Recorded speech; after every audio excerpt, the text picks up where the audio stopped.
অবিশ্বাস্য হলেও সত্যি, দুবাইয়ের কুনাফা চকলেট খাওয়ার জন্য কিন্তু আমাদের দুবাই যেতে হবে না, বাড়িতেই এই লাক্সারি ফিলিং প্রিমিয়াম চকলেট বানানো যায় শুধু কিছু টিপস ফলো করলেই। প্রথমে 50 গ্রাম হোয়াইট চকলেট মেল্ট করে তার মধ্যে পছন্দ মতো কালার মিক্স করে যেই মোল্ডে চকলেট বানাবো সেখানে পছন্দ মতো প্যাটার্ন তৈরি করতে হবে।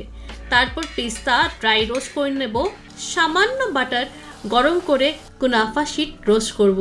পিস্তা একটু ঠান্ডা হলে সেই রোস্টেড পিস্তা, বেঁচে যাওয়া হোয়াইট চকলেট আর কনডেন্সড মিল্ক মিক্সিতে পেস্ট করে নিতে হবে।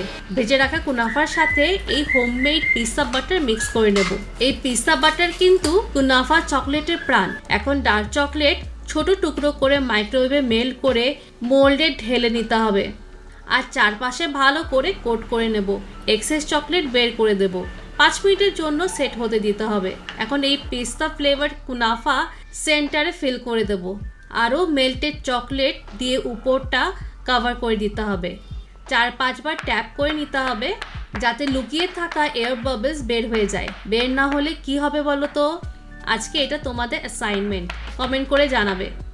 তারপর 10 মিনিটের জন্য ফ্রিজারে সেট করে নিলেই কিন্তু দুবাইয়ের ভাইরাল কুনাফা চকলেট রেডি। আমি কিন্তু প্রচণ্ড এক্সাইটেড। Are you excited? চলো ডিমোল্ড করে নিই। ওয়াও, কি সুন্দর দেখতে হয়েছে। মার্কেটে এই 100 গ্রাম চকলেটের দাম মাত্র 500 রুপিস প্লাস। তো তোমরা বলো আমার এই কুনাফা চকলেট বানাতে কত খরচ হয়েছে।